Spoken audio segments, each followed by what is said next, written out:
Welcome back for part 2 of The Tale of Peter Rabbit by Beatrix Potter.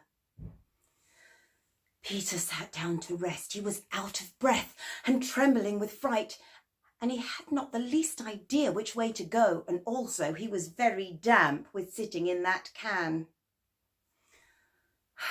After a time, he began to wander about, going lippity-lippity, not very fast, and looking all around.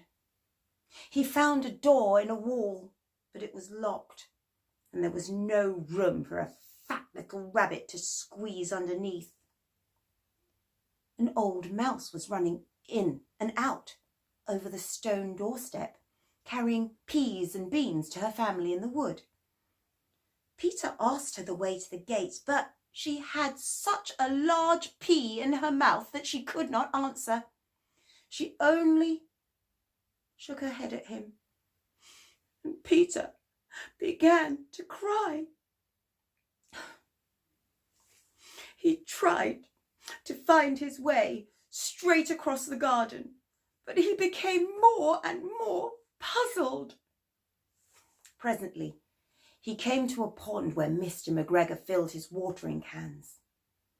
A white cat was staring at some goldfish, and she sat very, very still, but now and then the tip of her tail twitched as if it were alive.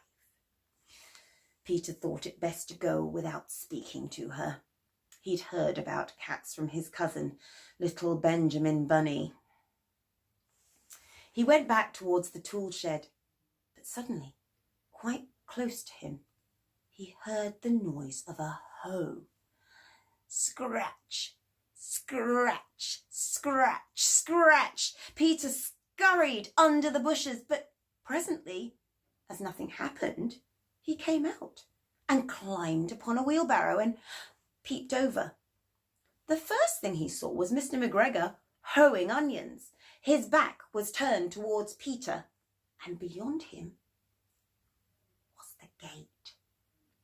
Peter got down very quietly off the wheelbarrow and started running as fast as he could go along a straight walk behind some blackcurrant bushes.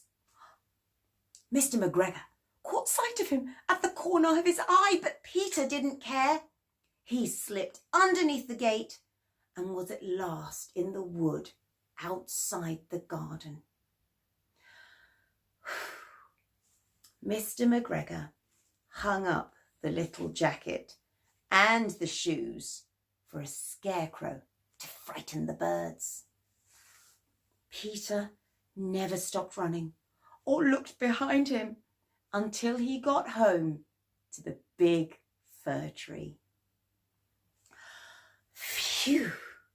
He was so tired that he flopped down upon the nice, soft sand on the floor of the rabbit hole and shut his eyes.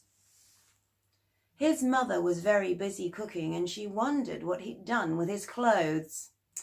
It was the second little jacket and pair of shoes that Peter had lost in a fortnight. I'm sorry to say that after all he'd eaten, Peter was not very well during that evening. His mother put him to bed and made some chamomile tea and gave a dose of it to Peter. 1 tablespoon to be taken at bedtime. But Flopsy, Mopsy and Cottontail had bread, milk and blackberries for supper. The end. Thank you so much for joining me for this story. If you'd like to hear any other stories, do let me know what you'd like. Otherwise, I'll see you again soon. Bye-bye.